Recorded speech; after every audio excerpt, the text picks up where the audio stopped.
All right, we are now recording. Let me get the slideshow set up from the current slide.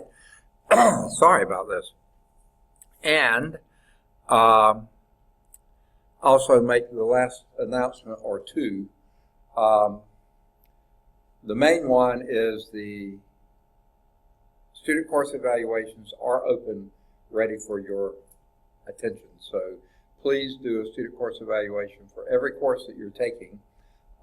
And they do ask periodically for other samples, such as registration procedures, library, something like that. So please answer all those. Do as many surveys as they request you to do, because I get good feedback from you every day, but those folks sometimes don't get the feedback that I do, and that's the best feedback they get. So I still like to see them, and I also an apartment chair, so I use those when I'm evaluating my instructors. So please do the student course evaluations. Okay.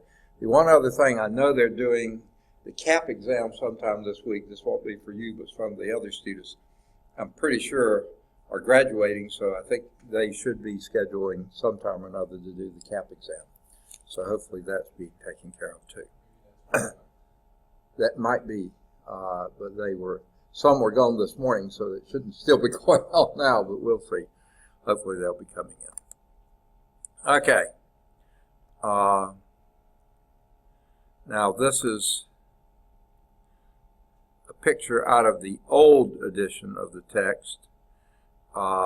There's one little similar to it in the current edition. But what we're talking about is differentiation in several variables. And the deal here, what if you were trying to do the slopes here? Well, you have slopes that are coming up this way. You also have slopes that are going that way and this way and all sorts of ways. How do you do it? Well, this happens to be a picture of the famous triple peaks of, and I assume this is Eiger, Monk, and Jungfrau in the Swiss Alps. Don't know for sure those are the right order. The steepness at any point on a mountain range is measured by a concept known as the gradient, which is defined in this chapter, whether we get that far, because we really are going to try to do as much as we can in chapter 14 this week, today and Wednesday. And then we're going to do as much as we can in chapter 15 next week. And you'll just be tested on what we covered in 13. Well, 12.6 was included, 13, 14, and 15. So it's probably going to be one question out of 12.6, 3 questions out of 13, 3 out of 14, and 3 out of 15. Okay, so that will be your final exam. In our text, you see the mountain climber, not me, okay? Never me doing that, okay? Going up an awfully steep slope there with a big pack on his back. Wow. Okay. So anyway, here's another picture of something, and this is a very common thing physical science-wise. These are, the global climate is influenced by the ocean conveyor belt, they sometimes call it, a system of deep currents driven by variation in seawater density. And the thing is, seawater density is a function of other elements, such as temperatures and salinities and other things like this. And this is indeed something, a picture you'll see in many physical science texts. I won't go into great detail on this, and it's not a absolutely precise thing, but basically what you have, the more surface currents, I think, are the red arrows, and the deeper currents are the blue arrows. I can't remember this for certain, but I believe that's the case, because this kind of mirrors, and like I said, it's not an exact representation, but the Gulf Stream goes along here, keeps all of our ports pretty ice-free on the eastern coast, including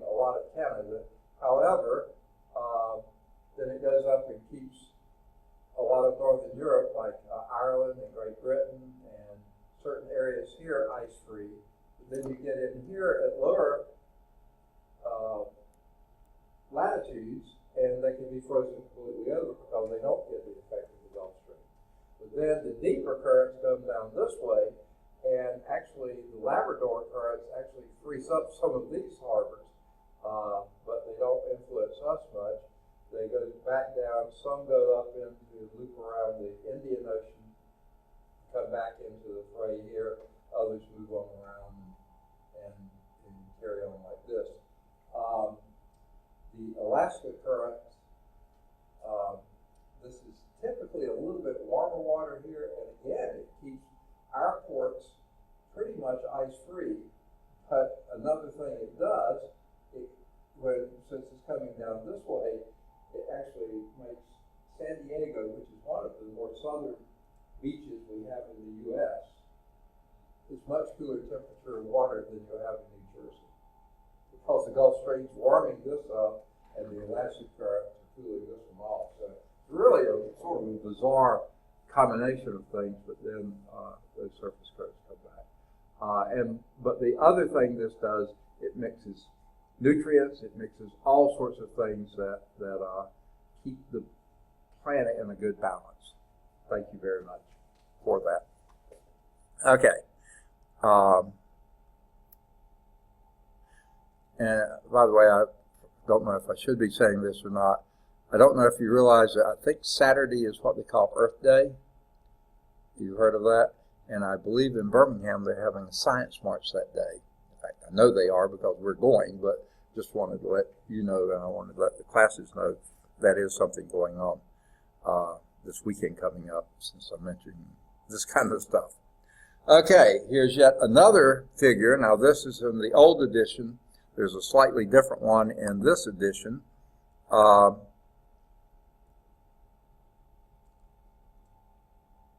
This is the old one, and it was basically talking about that density thing. This is a conductivity, temperature, depth, CDT, though it seems like that should be conductivity, depth, temperature instrument used to measure seawater variables such as density, temperature, pressure, salinity. They have another similar picture on our page 739. Same device, or a very similar looking device. It is the same. Sorry. What? That would be used to measure the data that we got out of the other one. Okay? So, and this is all tied with functions of two or more variables. That's what we're talking about. And this is a table, the table 1 that you see in 239 here. At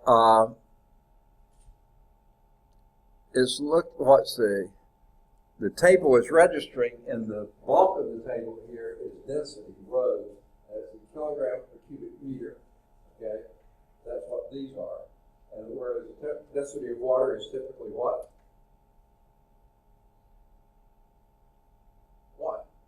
1.00.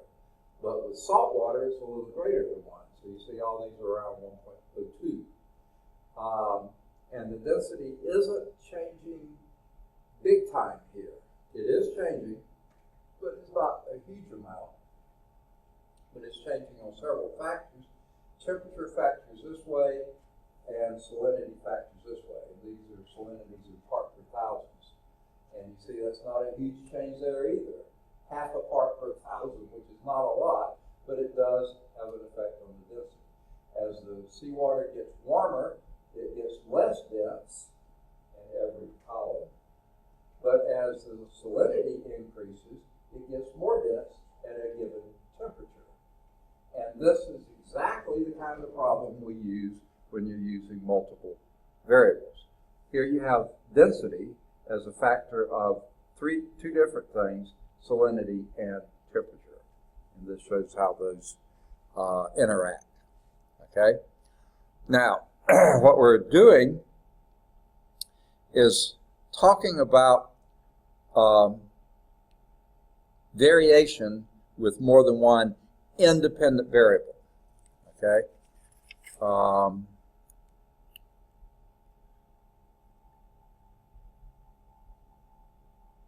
Okay. A function, this is bottom of page 739. Function of n variables is a function f of x of 1, x of 2, x of 3, up to x of n, that assigns a real number to each n tuple. It used to be ordered pairs, then it was ordered triplets, now it's ordered in tuples, okay, where you have n independent variables, and you're assigning a real number, which will be your dependent variable, in a domain of Rn. You have to have n dimensions here because you have n independent variables. Sometimes we write f of p for the value of f at a point p, and this point p has n specific coordinates, okay, independent coordinates. When f is defined by a formula, we usually take the domain as a set of all n tuples for which the function is defined, sort of blah, blah, blah. Okay, so example 1 is sketch the domain of this function, and actually it is right here.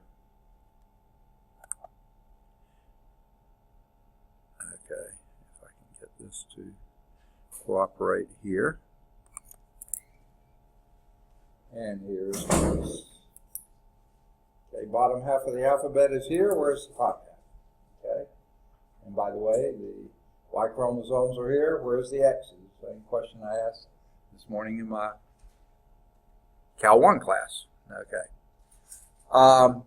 We're on starting chapter 14 today, 14.1, and we're on page 740, example 1. It says, sketch the domain of this function right here.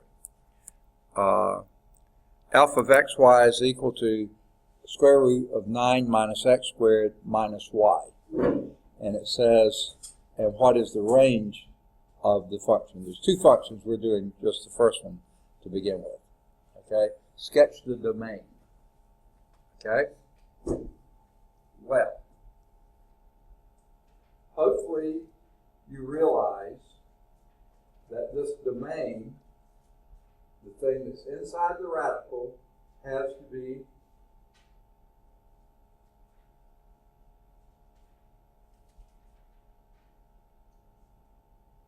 greater than 0. You can't take the square root of a negative number, right? So by saying that, that tells you some information about it. Now, as soon as I go to write, I have to shrink. And let me get my pen oriented. Okay.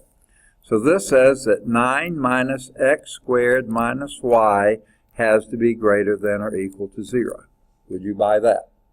Got to, because you can't have a negative number for a real valued function under the radical. Okay? Now, if you move the minuses to the other side, that says 9 is greater than or equal to x squared minus or plus y. Okay? That would be one statement. Probably not the best statement. Let me write it another way. Y is less than or equal to x squared minus x squared plus 9. That, I think, is the way that shows you the most. Because if this were an equal sign, what would this curve be?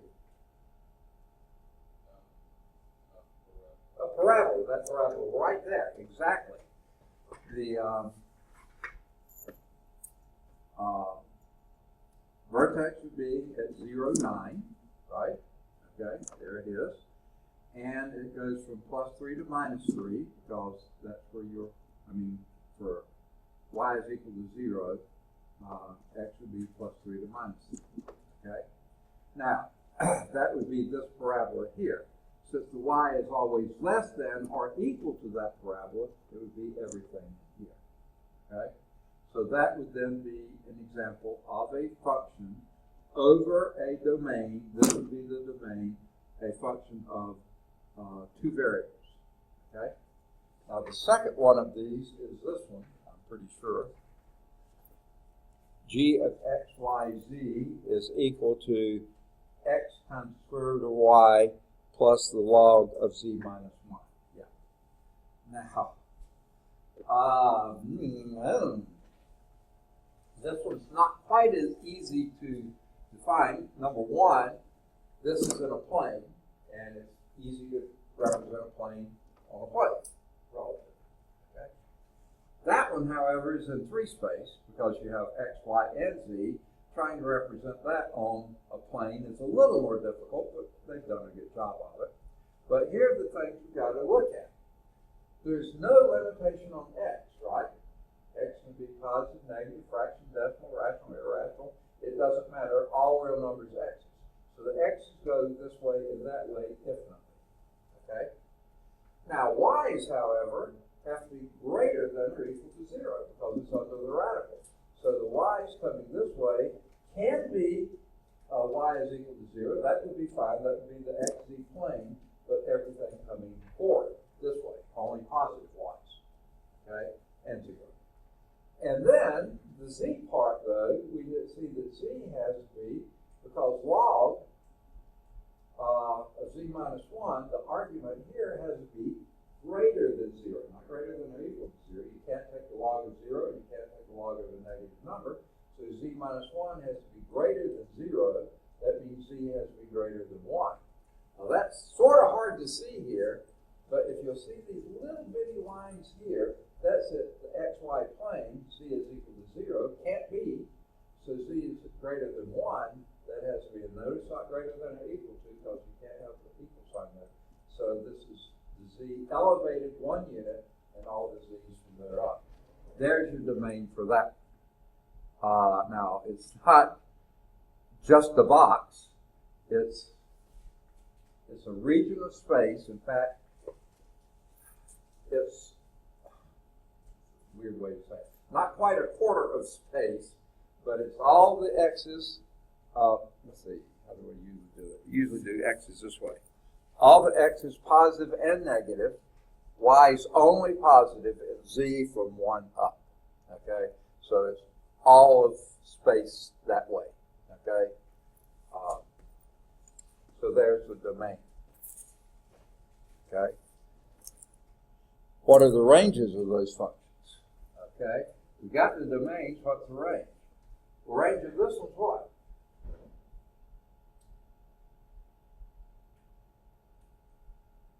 Well, your function here is a square root. And since that doesn't say plus or minus, we assume this is the principal square root, so this is all positive numbers. The f, which would be basically coming out of the plane here, x, y, z, out of the plane would be only positive z's, positive real numbers coming out here. Okay? Now, over here, what would you have? Well, this is only positive, the square root of y. X can be positive or negative. Logs are always, well, yeah.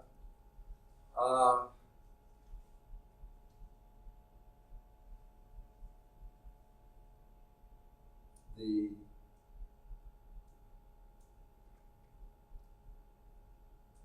log of z plus 1, let me see. If you picture a log function, remember it starts here and goes like this. It crosses here at 1, 0. Okay? So a log can be negative for very small, for z between 1 and 2. Okay? That would give you a negative here. This would be a negative, could be a negative or a positive. So basically, your g could be all real numbers. I can't think of any real number. Of course, you can't visualize this on here because this is your 3-dimensional domain.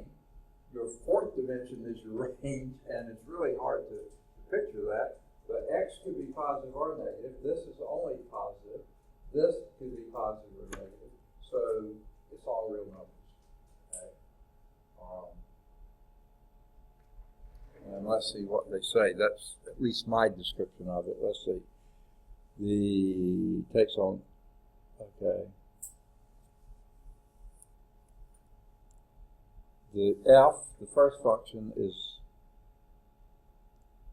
all values 0 to infinity. That's what we said. And the g, here we see g takes on all values, all real numbers. Okay. We're not getting into complex numbers here, so we're going to stay in the real number system.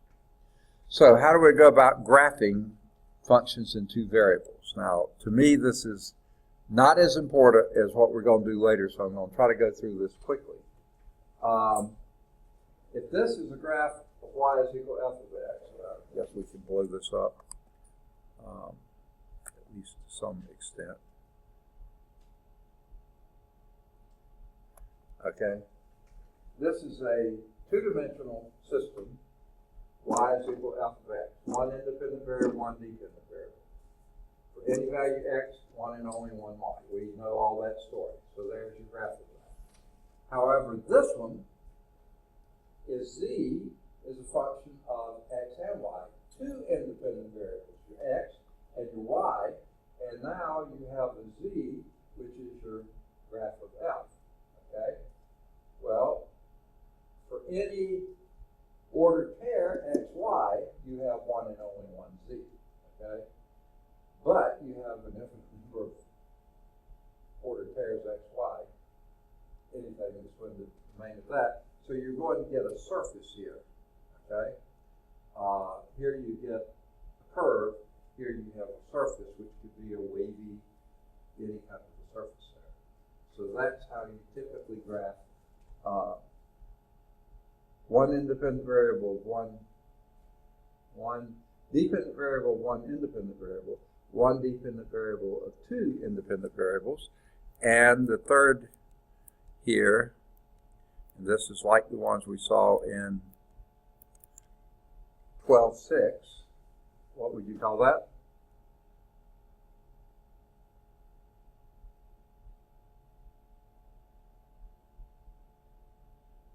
Remembrance of that, since we're having it on the test.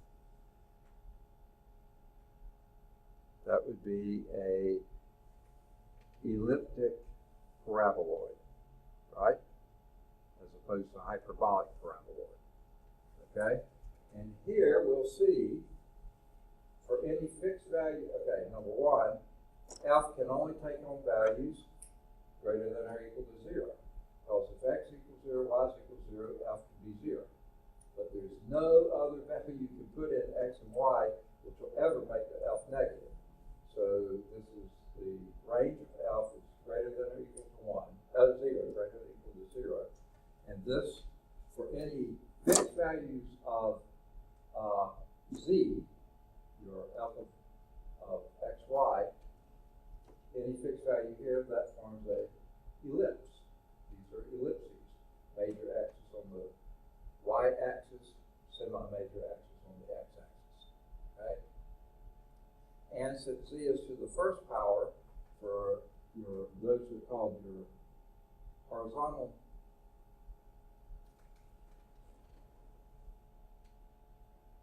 goodness, I have to go to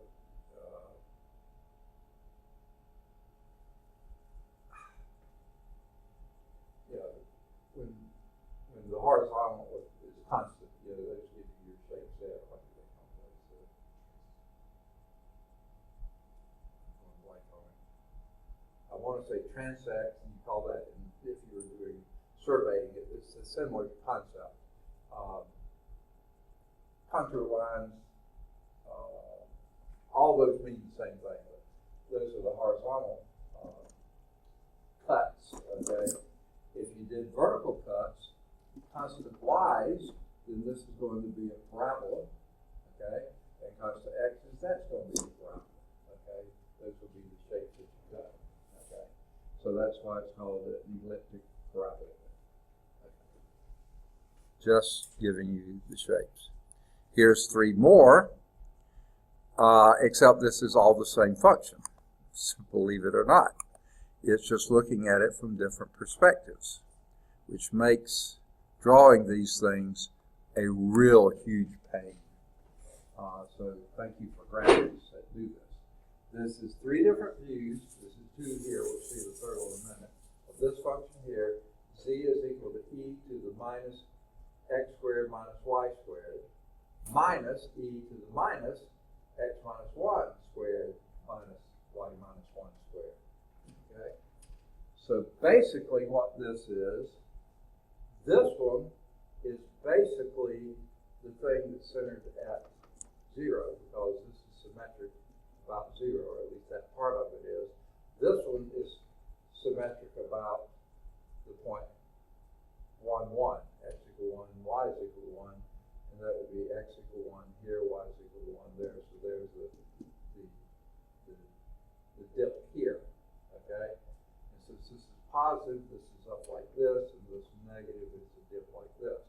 Well, this is looking at it from the perspective y out of x out of the plane, y into the plane somewhat, and z up.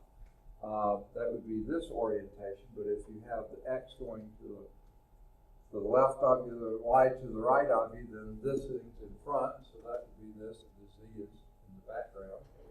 And the third way to look at it, a third way to look at it, not the third, if you're looking from the underneath side, which is a bit bizarre itself, you've got your x. It's really hard to see what it's doing now. X sort of coming out of the plane that way, y going down into the plane that way, so you're on the bottom side of it, and z still appears to be going up, but there's got to be at least some tilt to that, and here's what you got from this. Again, there's your part centered around 0 to 0, and the part centered around 1, 1. Okay. Why they show all these graphs, there is a reason, but don't get too bent out of shape about them. I'm not going to have you graphing many of them. Oh, traces, that's what we call them. Horizontal traces, vertical traces, okay? And these are your traces in your level curves, just like we did back in 12.6, okay? It's where you set one variable equal to 0 and see what the other variables are doing, what kind of shapes they create for you, okay? Here is a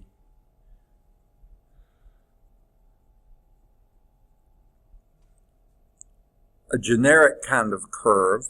They haven't given you any formula or anything for it, just given you the curve. And if that's your curve, your horizontal traces, which are not showing here, would be z is equal to the constant. What do you get? And you can get all sorts of weird. What they're looking for are vertical traces here. The first one they're doing x is equal to some constant like a, or a smaller a, or negative a, or something like that. Those would be the planes where you cut that curve. So this one would be going to x equal a.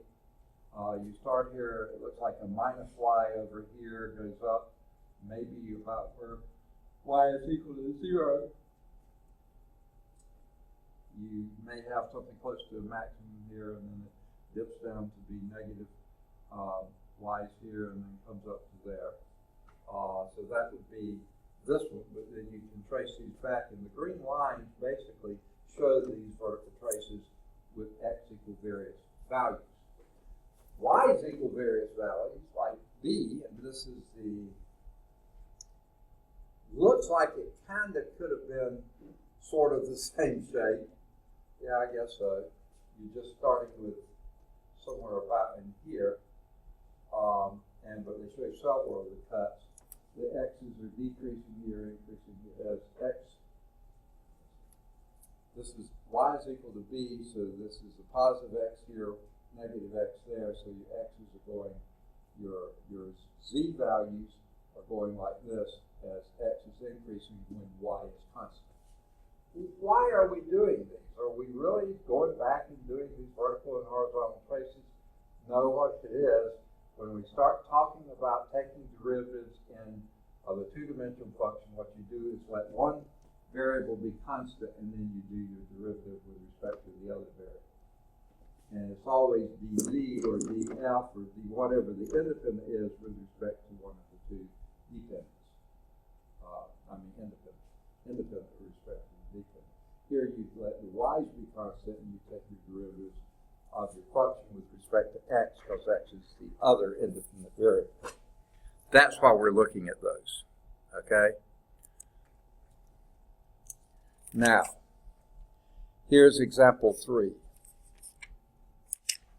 Example 2, by the way, was this one, the graph of f of x equals 2x squared.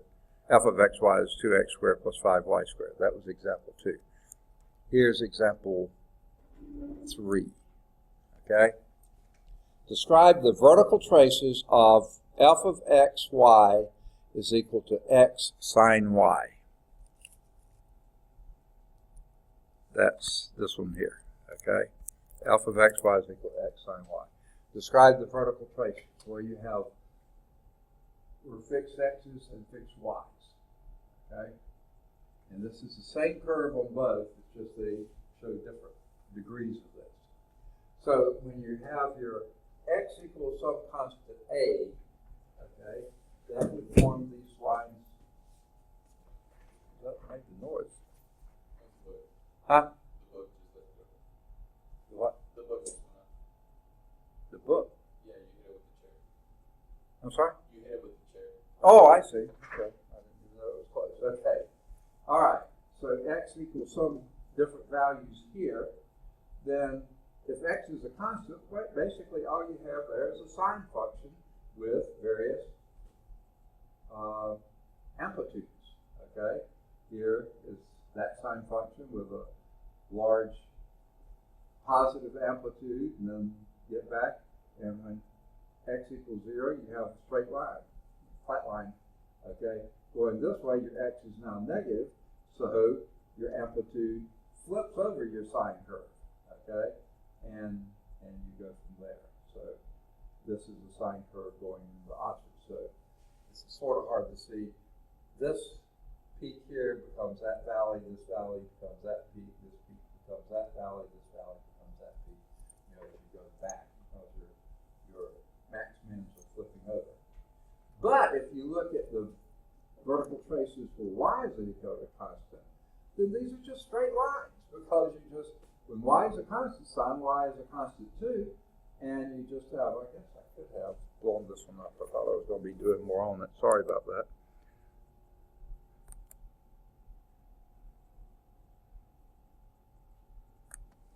So when y is a constant, sine y is a constant, and this is just z is equal to some constant times x, so it's something that always passes through the origin, which is the y-axis here. You know, every one of these passes through, and it just depends on the shape. The slope of this, when, say, y would be 0, that's a horizontal line, okay, that is the x-axis there. And when y is, say, a negative 1, which would be at negative pi half, say, there's that one. It's a negative slope, and plus pi half would be here. So you see these level curves are just straight lines with varying slopes, sometimes positive, sometimes negative, going as according to the sign. And you might say, why are we doing this? And that's a really good question. They seem like they beat this to death, okay?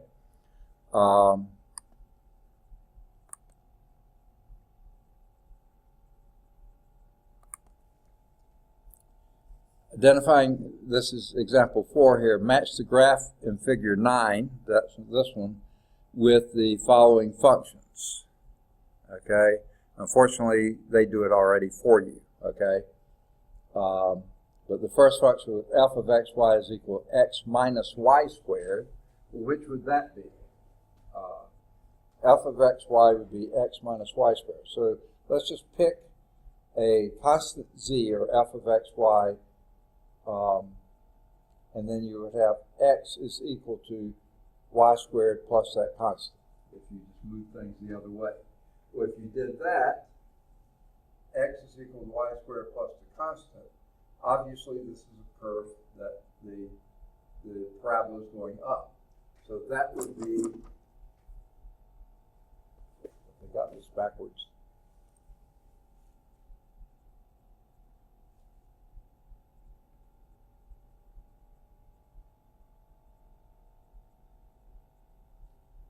No, I said it right. X is equal to y squared. Yeah, that would be this one. No, sorry. Yeah.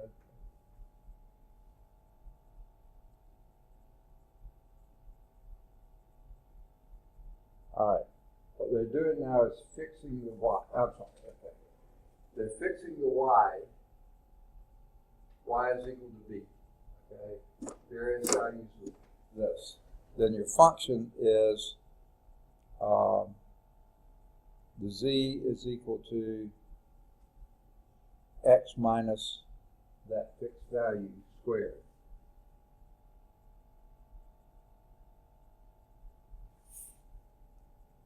Okay. I'm going to have to shrink this because they don't really give you the, here, f of xy is equal to x minus y squared. Okay? And what you're doing is first saying, well, and the other one is g of xy is equal to x squared minus y. Okay, now, what they do here is first thing, set the f in the g to be z, okay? Because that is your third dimension.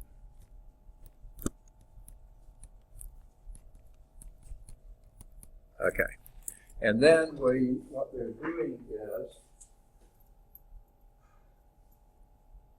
the easiest thing here is to let x equal a, and then you have z as a function of y, and that will give you a parabola, okay?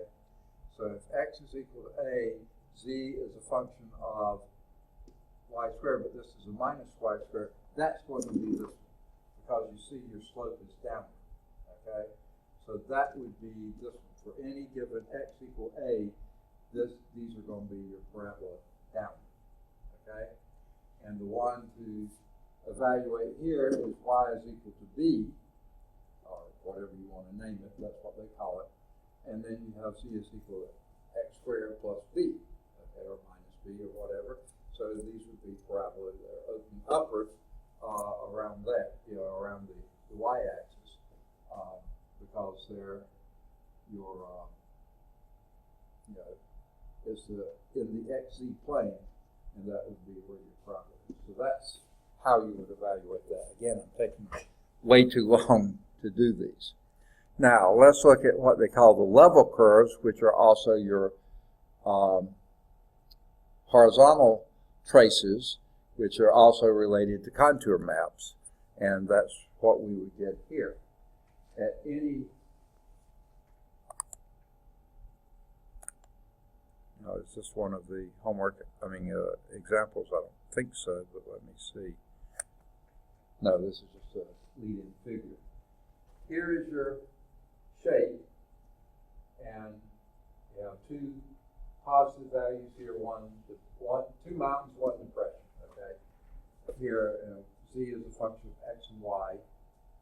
If you did various contours here, where z is a constant, down here you would have a single point, okay, just a point there. Here you would have a little circle here, that would be the level plane or level curve, where z is equal to that value. This value would be a little bit larger one, and then at some point you get to one that, you begin seeing some variation in three dimensions, but up here where you're outside of this one, you have two circles here, and they look like they're about even. I can't say for sure if they're circles, they could be ellipses, but it's hard to tell looking at this shot. That would be z is equal to some positive value c up here. So the level curve consists of all the points x, y, where the function takes on some fixed value c. Those are called your horizontal traces or your level curves. Okay. Boy, they're beating this to death. Then you have what you call your contour maps. And this would be like you had two peaks in the valley like we did on that last one. They don't look like they're quite the same, but it could be. And if you did a variety of depths here,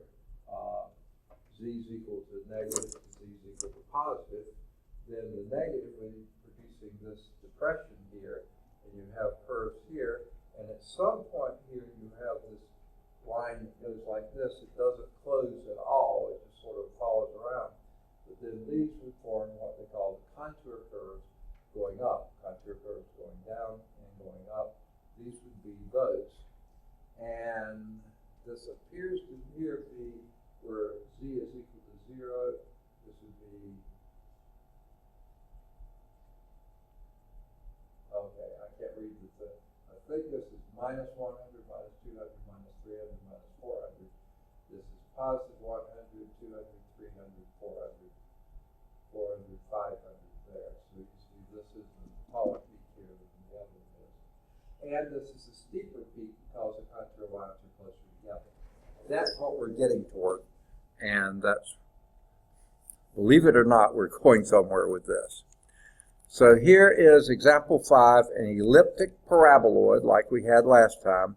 It says sketch the contour map of f of x, y. Let's see, is this already blown up? I don't think so. Let's see if we can zoom in a little bit better. No, I'm not sure. It probably isn't going to do too well. Well, it did it, whether I wanted it to or not. If that's your elliptic paraboloid, f of x, y is equal to x squared plus 3y squared.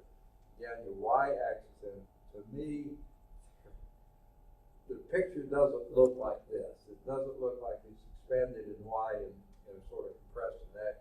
If anything, it looks almost circular. Or if not, it almost looks like it's expanded more in x than it is y, but not at a 3-to-1 ratio. So it, and this again looks like that, and I don't think that's I'm sorry. That is the case, but it doesn't look like it's the right thing. Because remember how we wrote this was dividing by 3 to 7 that. But anyway, these are with intervals m equal 10, and these are called the contour intervals. And so at 0 we're here, at 10 we're up here, at 20, even though it's elevation there, they're closer here. So you see it's getting steeper as you go up. It's fairly slow increasing here, but so you see the lines being closer together farther out or further up means it's getting steeper and steeper as you go up. These are fairly shallow lines here. That's why it's a long way from 0 to 10. Okay, less distance from 10 to 20, even less from 20 to 30, and you just keep getting less as you go up. So those are the contour lines for those values. C equals 0, 10, 30, and 50 there. So the steeper the lines, the steeper the shape is, the closer the lines are going to be? Yeah, that's true for contour mapping. You're right. Okay. If you go back to this one, you see this is sort of a shallow hill here, and this is a steeper one here. When you drop the contour lines, you see those lines are. All right, here's the Silva. So we got 3 out of 4. If I knew that this time take that while I would come to them and Oh, okay. I'm sorry. Several people were taking. You took it this morning? Yeah. How was it? Huh? Okay, good. Yeah, it takes so much time. Yeah, right. Yeah. And I saw one of my work study students in the hall. I said, "Aren't you taking this?" He said, "Oh, I was told not to take it." I said, "Who told you that?" "Oh, lots of people," but he wouldn't give a name. So I don't know. I think it was classmates of his who said, I think they didn't feel like they did well on it, so told them, "Don't take it," So, but it's garbage. Okay. Example 6, we're in chapter 14, 14.1 on page 743. We're trying to go through this fairly quickly. The second of these is no, I can't do that one at all. Forget that. Okay. And you remember that shape? What's this about? Yeah, it's an inverted paraboloid. Okay. It's a paraboloid because parabolas, if you look in either two traces and you get hyperbole when you look at the third trace, and the horizontal trace is what gives you the hyperbole here. And this was really hard to look at this and get a visual of what's going on here. That was not too bad. This is a lot worse. Some of these are going down, like these are negatives here, positives going this way. So the negatives are going that way, positives going this way. So these are rising and these are sinking, and that's what gives you the saddle point type thing. So it's just showing these, and again, the contour interval of 10. Don't sweat too much this. I'm not going to have you drawing these things, but getting a fairly reasonable feel for this, I think, is going to help you when we actually do the math, okay? This is just doing basically analytic geometry now.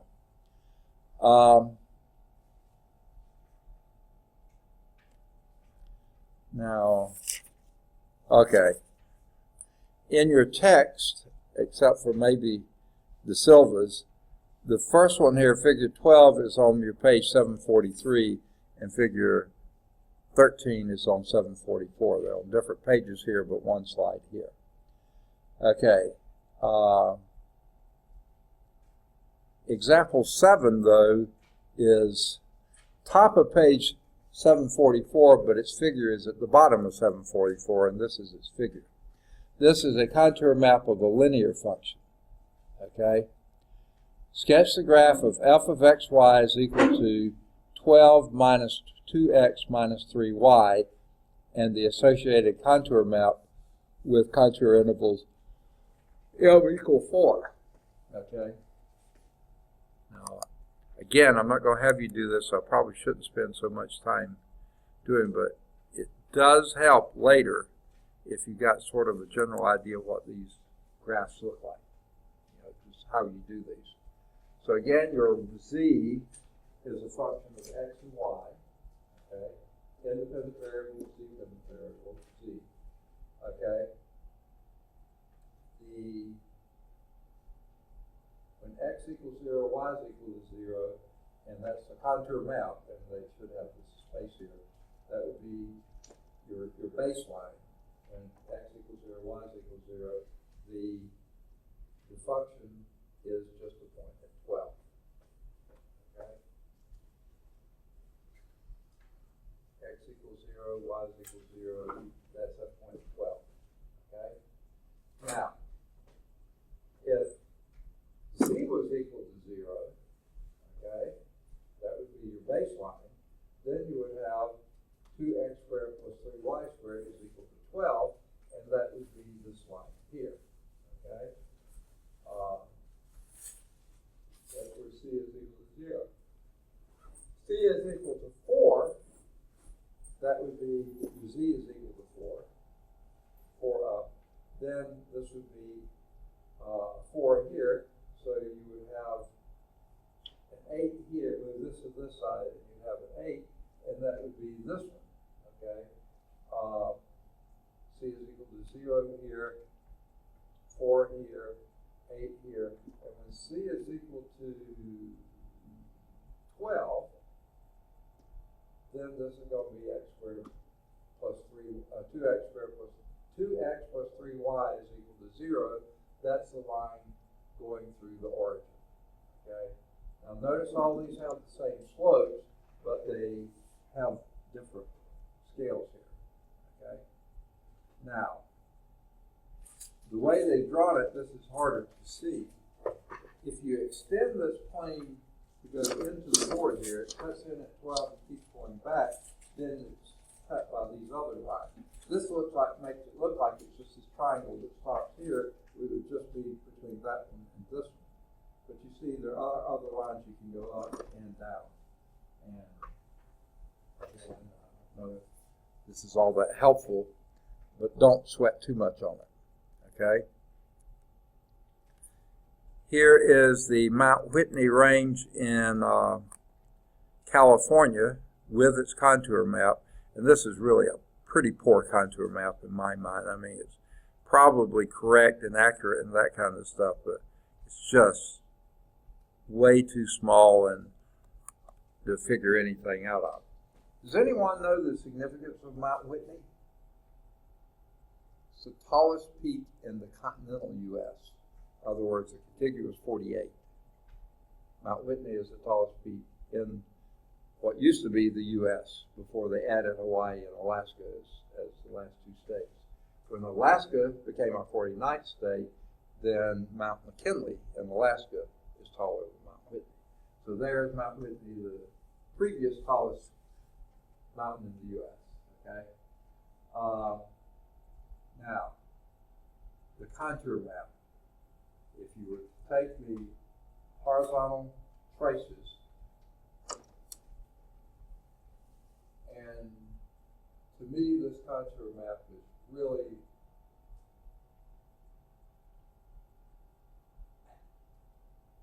is a really poor job, I think. I think this is the top of the mountain here. And why they do this in here, that basically is giving you the idea of the ridge line. But that's not a particularly helpful feature here. But I think that is the peak of Mount Whitney right there. Yeah, there it is. And then the next one over is this one. And you can see it's in a closed circle there. You're just getting to this one over here. So it's really too busy and too small, and it's hard to see anything about it. So that's what a contour map looks like. Okay. Wish we had more time, but we don't. Okay. Now,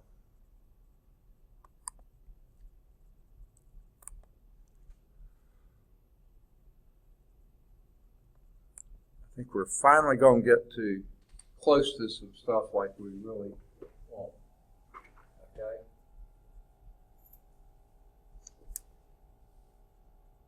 If this is your computer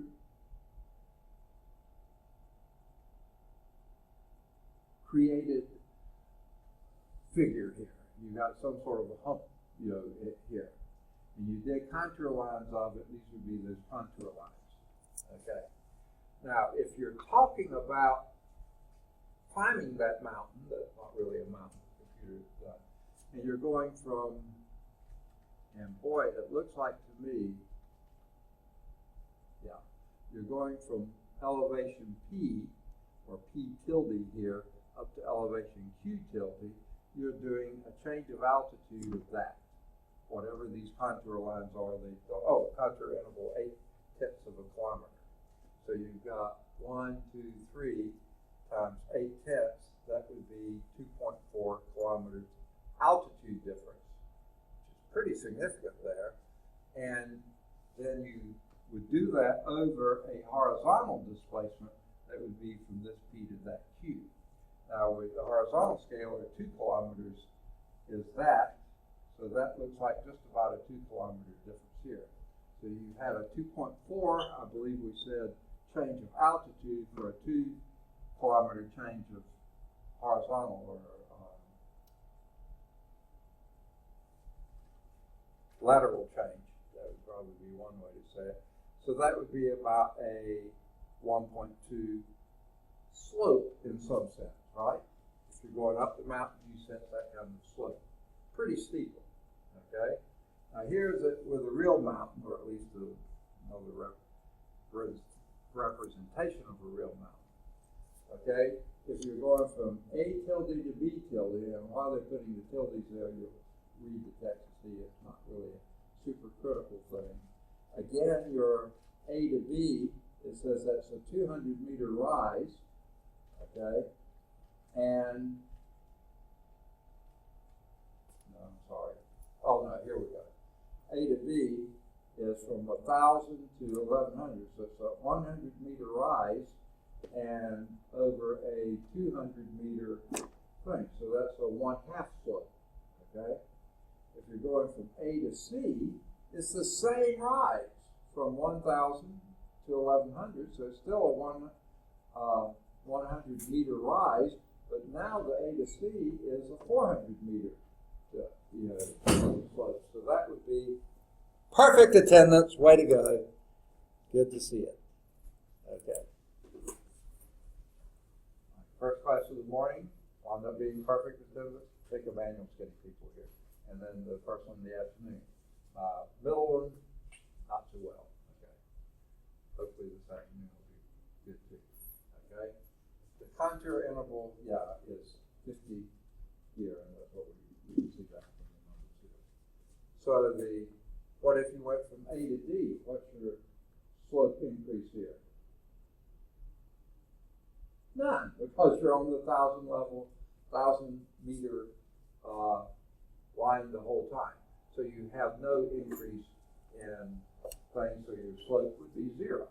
You made it a horizontal, a lateral transition, but no vertical transition. So this would be the steepest of these three. That would be next steepest, and that would be no steepness at all. It's a constant. Okay. Now, where would be the steepest ascent here? Again, where these lines are closest together. Over there, you're going almost straight up, sort of on the back side there. You're going almost straight up. That's that picture you saw at the beginning of the thing. So get the concept of this, just generally what's going on. I wish I had time to talk about orienteering. Has anyone ever heard of that? It's a type of race that basically someone has laid out a course out in the wilderness somewhere. It could be in a town too, but usually it's out in the sticks in the woods somewhere, and it's put various stations there. And all you have is where you're starting from, a contour map, where you're starting from, where those stations are, and you get to choose how you're going to do it. And you try to do them in order the fastest possible. So you really have two variables going on there. If you were going from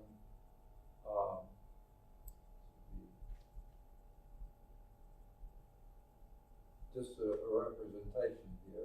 What if you're starting from over here, trying to get to there, okay? If you were doing that, this would be straight up almost, and you may say, wow, that's such a steep gradient, you're going to really slow going there.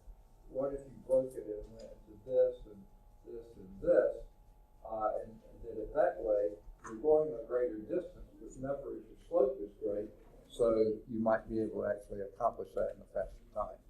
And then if you have this going all over the place, we had an Italian kid live with us one year, and he is an orienteer. He did it while he lived with us, but he also is now on the U.S. national team because he is a U.S. citizen as well. And he's going to be training, have a race over in Minnesota. He's in Germany now doing his PhD in physics, but he's wanting to come visit us when he's here in Minnesota. We think it's a long way, but he's going to see if he can work it out. But that's the kind of deal that you do. So the average rate of change, the example 8, depends on direction. Compute the average rate of change from, we just did that one, I think. Yeah, we did. Let's go back and look at it. Average rate of change from, this one. A to B, A to C, and A to D. This is a change of 100 meters over 200. So 1/2 average rate of change of 1 to 2. This would be 1 to 4, and this would be 0. Hopefully that's what they got in the book. No, they have a different problem in the book. This is the old graph. Yeah, the new one, I'm sorry. I was thinking it was this one. If you look in the text, now if you have the old one, I just did yours. For those with the newer text, A to B is a change from 200 to 2200, so that's a 200 meter change up, and your A to B was 200, so that's a 1 to 1, so it's a 1.0 change. A to C is again 200 meters up, but 400 meters, so that's a 1 to 2, or 0.5, and A to D was the point, is the 0, just like the one we did. Okay. Now, this isn't an example, but it's leading to what we're going to next. If you're going, this represents a mountain here, and I think it's the same figure on both, just looking at different things. The vectors pointing approximately in the direction of steepest ascent. Basically what that means is from where you are here to get steepest ascent, the shortest line that goes to the next thing. That's your steepest ascent. Certainly that would be not as steep, that would be not as steep. So basically your perpendicular line to the next level, okay? The shortest distance to that, okay? From this point here, you would go here or here, you would go perpendicular there, perpendicular there, perpendicular there. That's another one. Same position from 10 to 20. So this one would obviously be steeper than that, by a little bit, not by a lot. This would probably be your steepest. That's 50. That's a very steep. It would be even steeper. So the closer the lines are together, that's your denominator, and your lines are a fixed distance apart. So yeah, that would be the steepest.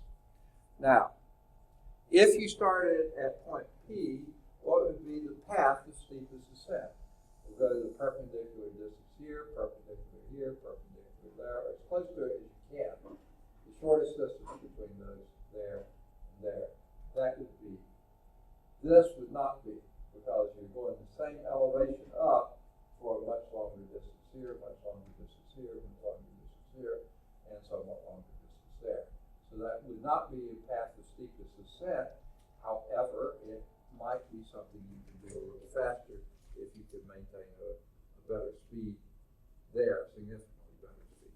So anyway, that would be two paths to take. One's a longer distance, but one cuts down on the steepness of it. Okay. Extend that to 3 dimensions, you really have problems. Now, in a 3-dimensional thing where you have 3 independent variables, 1 dependent variable, now you have what they call level surfaces, not level curves. Okay? Well, this is the simplest one where you're just a sphere, x squared plus y squared plus c squared is equal to 9. The level surfaces of all of these are spheres that are inside other spheres. Okay? But if this were some other kind of a shape in there, then you would be applying the same thing that we did before. So there's x squared plus y squared is equal to 1 squared, or 1 radius of 1, radius of 2, radius of 3. Okay? So x squared plus y squared plus z squared is 1, 4, and 9. Even though they're going up by bigger numbers, they're keeping in space because it's what it is. So, level surfaces you would talk about if you had 3 independent variables.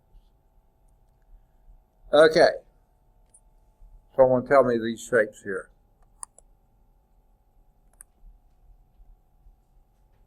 Blue. What's the blue shape? What's that called?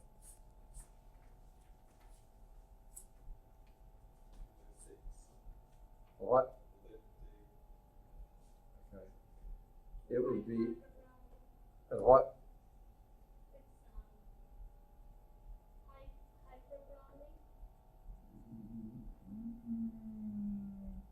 Isn't that an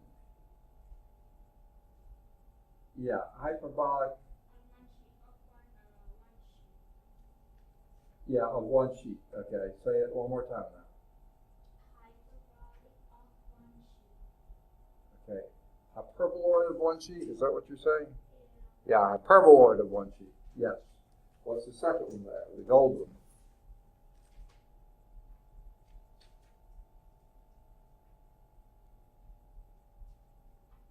That's a cone. It's a cone. Cone, yeah. And here's, by the way, your level surfaces here. I mean, this is your basic shape here. Your g of x, y, z is x squared plus y squared minus z squared. This is It's not a paraboloid because you don't have a single, any of these have variable one. And it's ellipsoid, all these would be positive. So this would be a hyperboloid of one sheet. Okay? This, and that's when C is positive. This thing is a positive number. When this thing is 0, that gives you your cone. Okay? Okay, and your yuck. Hit the wrong one. I meant to hit the arrow. Let's see if I can get that back.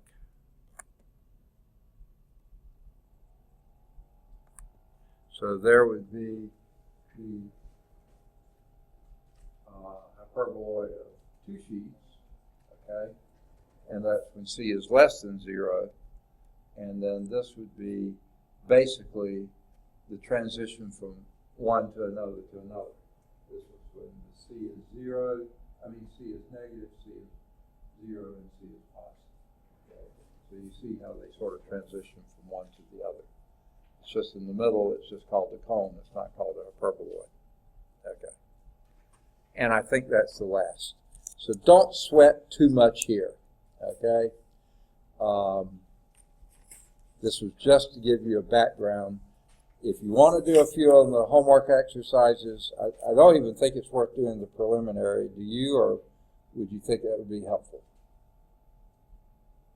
Okay. If you want to do some, do either 1 or 3 or both. Any of the odds 5 through 11, either 13 or 19 or both. 13 or 15 or both. 17. Any of the odds 17 through, either 17 or 19 or both. Any of the odds 21 to 25. Do 27. Any of the odds 29 to 35. 37 and or 39. 41 or 43 or both. 45 or 47 or both. 49 or 51 or both, and then 53 or 55 or both. Okay, but don't sweat those too much. But anyway, let's move on to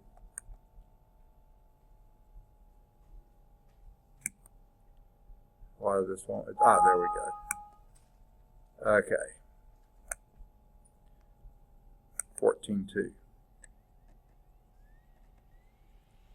Unfortunately, I probably went way too long on that one. Okay.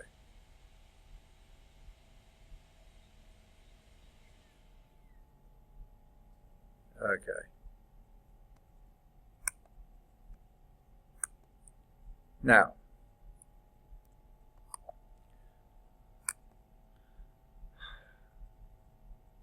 what we're getting at here on these next few things is limits and continuity when you have several variables.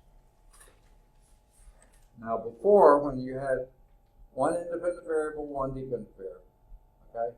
In general, you only have one dependent variable, just multiple independent variables. When you had one independent variable, one dependent variable, you took some interval of the independent variable and looked at the dependent variable there. Now that we have two independent variables, x and y, now you have to talk about some shape within that. They show you here a disk, which is one really legitimate shape, centered at P, at the point P. That point P has an x coordinate and a y coordinate, okay, of some radius r, and your disk, if you they don't do a good job of doing this. With the star here, you exclude the P in the middle. Okay, it can be talking about everything in here except P. If you include the P in the middle, then you talk about, you don't put the asterisk there. Okay? Now, these are open disks. You could also refer to a closed disk where you had the boundary included. it really isn't going to make a big deal of difference, so they're not really doing too much of that. So on this open disk, you consist of all the points x, y at some distance less than r. If it's equal to r, you'd be on the perimeter. If you keep it less than r, you're in the open disk. That includes that. And again, the asterisk indicates you're not including the center point, and without the asterisk, you are including the center P at the center. Okay? And again, it's just sort of a concept. Hang on to it, you deal with it, but it gives you the right then, or the boundaries, you might say, of where you can talk about your limits. Okay? This is probably very poor nomenclature. But here's what we mean by that limit when you're dealing with a function of two independent variables. You know what it means for one. What does it mean for two? It's assume that this function is defined near P, not necessarily at P, but near P, where P is some point AB. Those are the coordinates of that point AB. And you're going to take the limit of the function that's defined near that as xy approaches that point P, AB. And if that limit exists and it's that value L, that means that if for any epsilon greater than 0, this sounds familiar, doesn't it? There exists a delta greater than 0. That sounds pretty familiar. Well, the epsilon is the limits that as the absolute value between f of xy minus L. That means these two, if that is less than this value epsilon, some positive value epsilon, and this has to be positive because it's absolute value, for all the xy's that are in this disk, excluding the point P, but within the radius of delta. So again, this refers to your domain closeness, and this is sort of your range closeness. How close the function is to the limit, and this is how close the independent variables are to, within what range of those independent variables. So this is your domain. This basically is your range. Okay?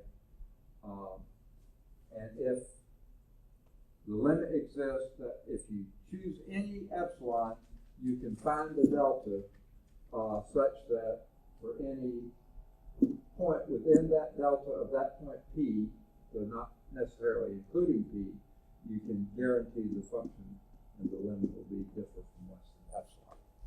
Very similar to what we did in one independent variable, and in a sense, I mean, you have to do the extension yourself. Okay? Now, this is, I think, part of the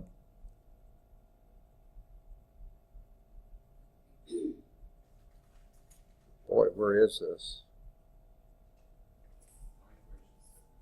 Say again?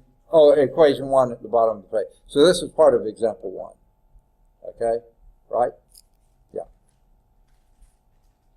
Okay. Show that,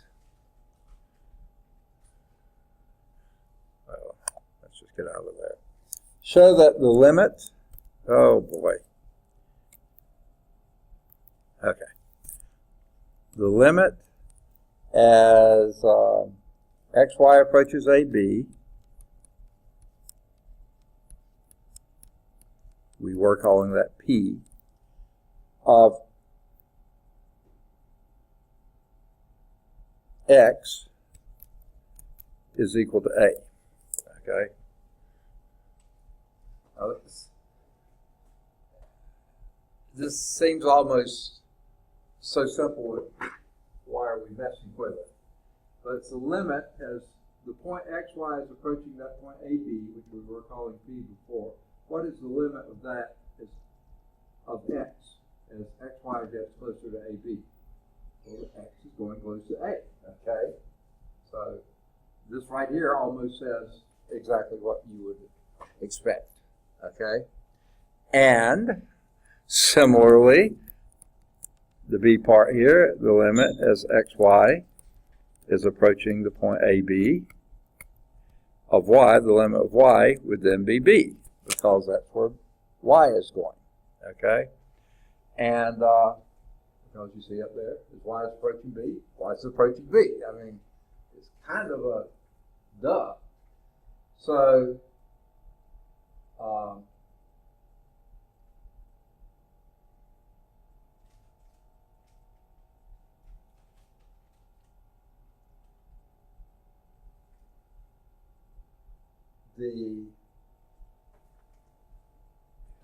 here your f of xy is the x, the L is the A, over here the f of xy is the y, and the L is the v. This thing, x approaches A as x approaches A, as long as this is less than the value epsilon. Well, now remember, that's the change of your range values here. And that happens for all x, y in this, as long as your x minus A is less than the delta. So the delta and epsilon are the same here. So to me, this is just sort of don't mean to say waste of time, but spend too much time on that. It's pretty straightforward. Now, let's move on. Well, here's some figures that might help illustrate that a little bit, or not. Okay. In one variable, as x is approaching A, your function is approaching L. Okay, if this y L is equal to f of A. Okay. Now, even if this is a hole in the graph, we can approach this approaching A, x approaches A from two directions. Here it's approaching L, here it's approaching L, as you approach from either direction. But when we have a function of two variables here, and just imagine your disk here around AB, you have a whole bunch of ways. You can let x approach, when x is a constant A, let y approach B. When y is a constant B, let x approach A, or let them both be approaching AB from any other direction possible. You have an infinite number. In two variables, you can approach P of AB along any direction or any path. And then you say, is it going to make a difference? And that's what we're going to talk about now. If this is your function here, that's a continuous function, except possibly at the point AB, then yeah, it looks like wherever you come, you're approaching the same z value from any direction that you come. Okay? At least that's what. This would be approaching from this way, this would be approaching from that way, and this would be the one approaching from that direction. Okay? So you hope the same type of relationships work. You're just not limited to, you now have an infinite number of approaches. Okay.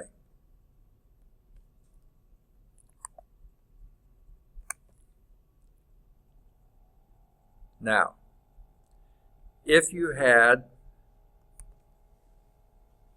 here is f of xy is equal to y, okay? So in other words, you have the plane here. No matter what value x has, f of xy is equal to y.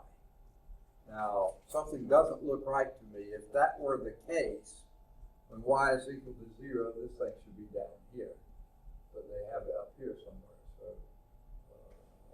there's something that's a little off with that. But we have,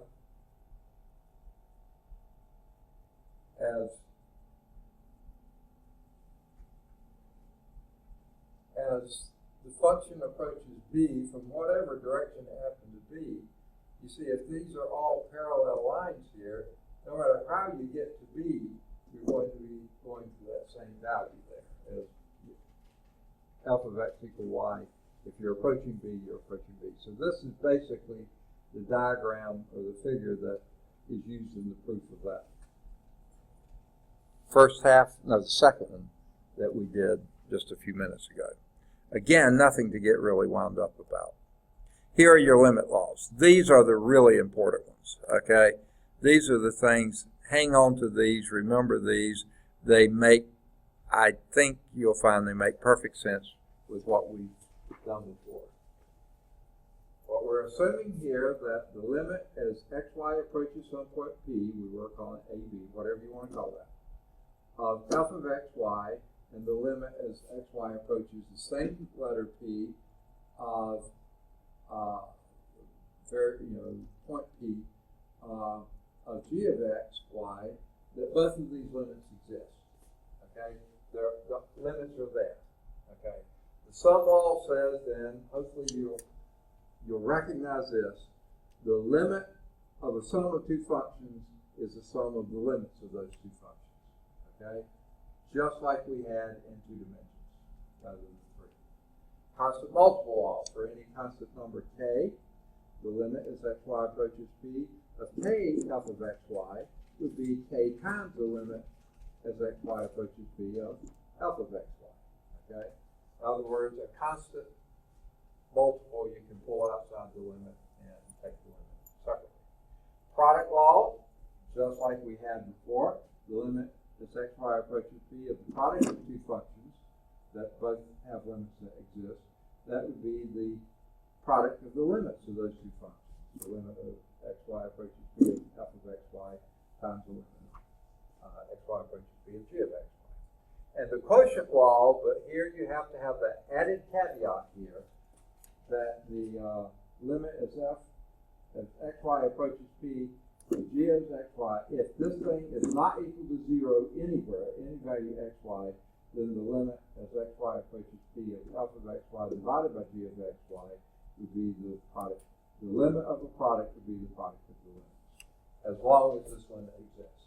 If that, well, as that limit is not 0. Certainly the limit exists. They told us that. But now the limit can't be 0 for any of those xy values. Okay. So there's your limit laws, and that will lead to your continuity, and this again follows the same pattern as what we've seen before. A function f of xy is said to be continuous at some point p, ab, if the limit as xy approaches ab or approaches p of f of xy is equal to f of ab. It's continuous, there's no holes, there's no gaps, there's no jumps, there's no any kind of discontinuities there if the limit of that goes. We say that f is continuous if it is continuous at every point AB in that domain, in the region that you're considering.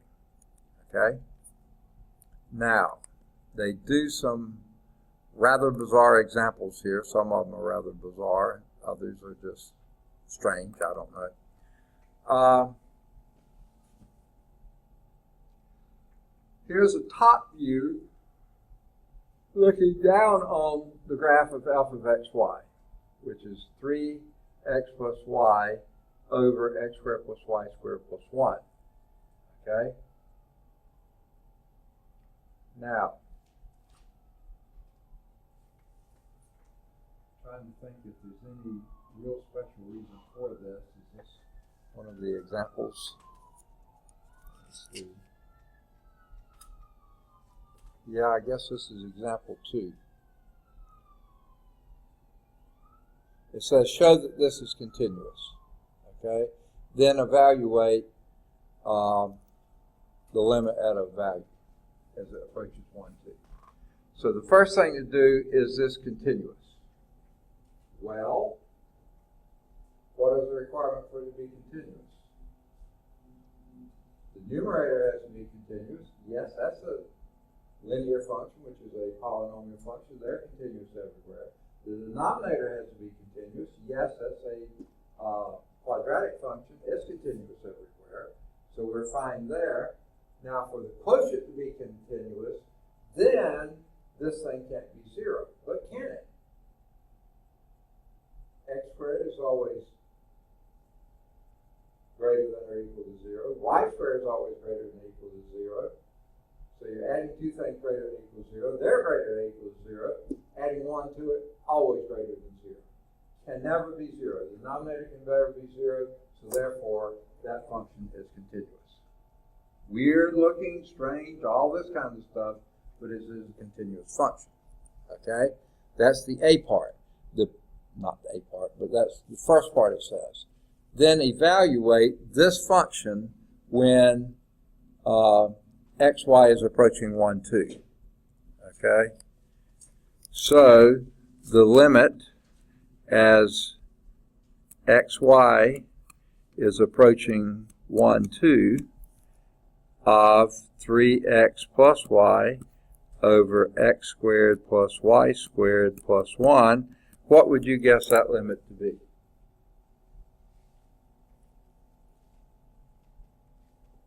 It's not that hard.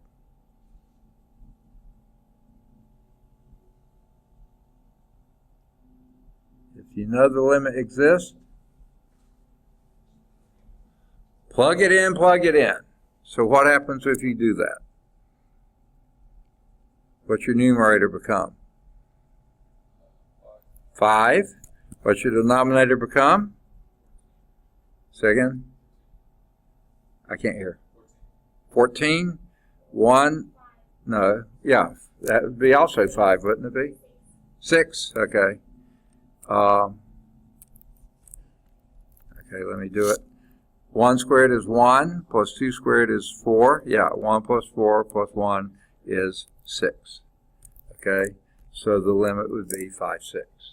And you can do that anytime. The limit law will tell you you can do it anytime you fit all the requirements we did. So that limit is 5 over 6. Okay?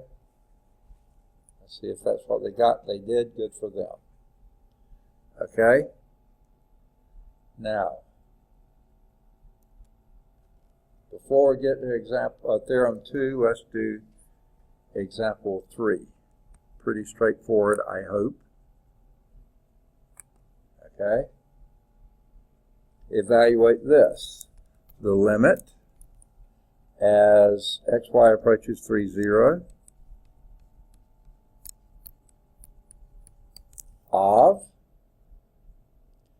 x cubed sine y over y.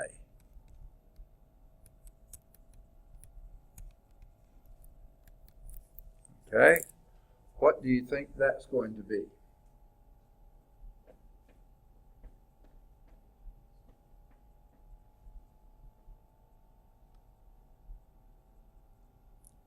Well, we may have a little problem, Houston. What's that?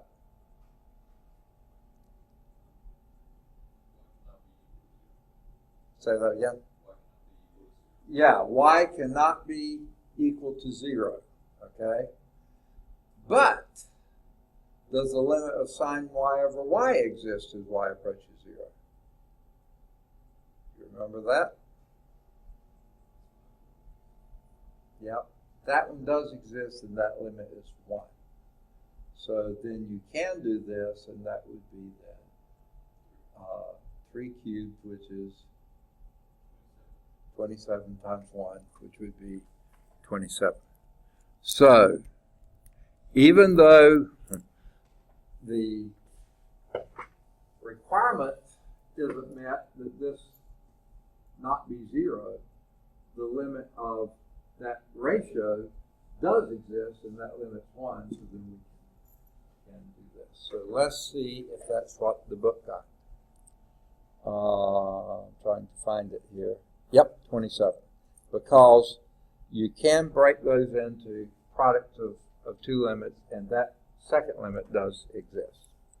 All right, so let's move on to, and now we're moving to composition of continuous functions and the fact that it's continuous. So what would this, do you guess this is leading toward? Basically some type of a chain rule type thing, and that's sort of what we're heading toward. The composition of composite of continuous functions is continuous. A composite of continuous functions is continuous. If f of xy is continuous at AB, and g of u is continuous at C, which is a function of AB, then the composite function g of f of xy is also continuous at AB. Okay? Now, don't try to flip those, because that would be almost impossible to do.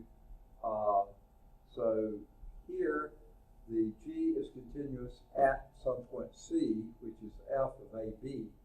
So if this is continuous at AB, then we can plug that value and get a single output and evaluate g at that output. Okay?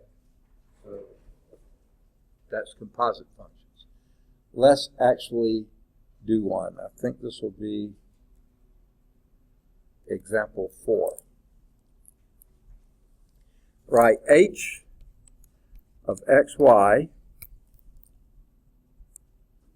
equal to e to the minus x squared plus 2y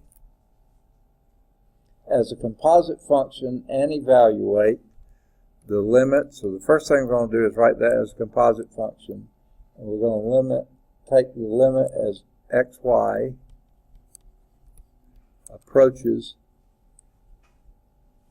1, 2,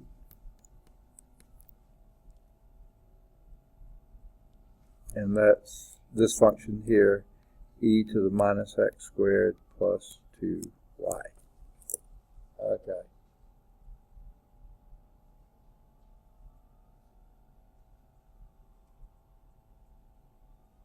All right. Now, what would be the first thing it says to do is write that as a composite function, the top one as a composite function. What would you say that composite function should be?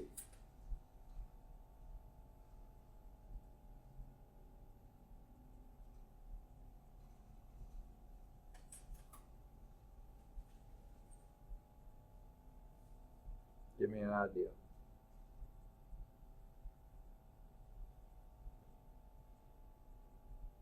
Any ideas?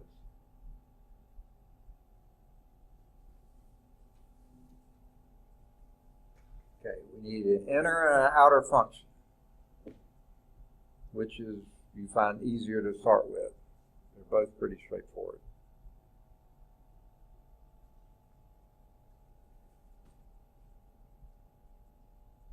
And here's sort of a hint. If you look at your definition or theorem here, right there, you see the f of xy is generally your inner function. And do you see a function of xy? What would it be? The x squared plus 2y, is that what you said? Yeah. There is your, what they are calling f of xy would be minus x squared plus 2y. It's a function of x and y. Okay? Now, your composite function would then be what? H of xy would be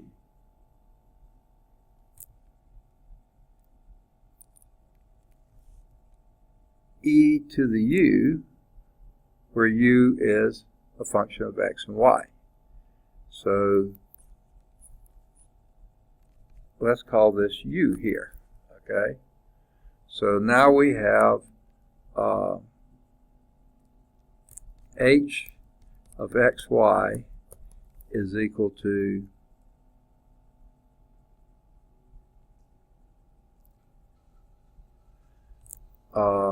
e to the u, which is,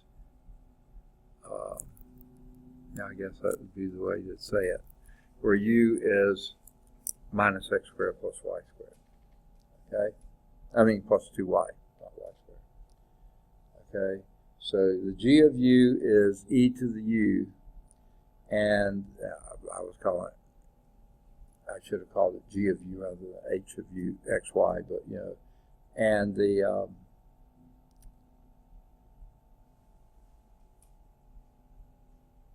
f of xy is minus x squared plus 2y. Okay. Both of those are continuous functions, so the composite is also continuous. All right. And then it says, do this. The limit as x, y approaches 1, 2 of h of xy, which would be the limit as xy approaches 1, 2 of this thing, e to the minus x squared plus 2y. Whoops. Didn't know my pen was touching the paper there. Whoa, it didn't erase. Okay. That would be, just plug it in, because both of those exist, continuous functions. You would have e to the minus what? What's that? Okay, that would be, yeah, minus 1 plus 4, isn't it? Yeah, but the minus is in front of the x squared. You do the 1 squared and then negate it. Please excuse my dear Aunt Sally. Okay, so this would be e cubed. And then you can figure out what that is. You know, plug it in your calculator. Okay, are we out of time? Yeah. How rapidly. Okay, that was example 4. We'll pick up next time with example 5. Okay, and we're going to try to move through this a little more quickly. Homework exercises here. Do any of the odds 1 through 7. Do either 9 or 11 or both. Pretty straightforward, I think. Do any of the odds 13 through 17. I think those are fairly straightforward. And maybe stop there. We'll pick up the rest of those next time. The most important thing in this thing we're going to do next time is partial derivatives. Believe it or not, there's a reason for doing all this other stuff so you can buy the partial derivative part. But that's what that's what the main part of doing this. Now, if we can get into differentiability and tangent planes, we'll do that too. But the most important thing is partial derivatives. And we will get that on Wednesday. And that will be, through that will be what you'll be expected to be tested on the last test, which is not going to be a comprehensive final, but it's going to be 12-6, 13-1 through however far we got. I don't remember how far we got. And then 14-1 through at least 14-3.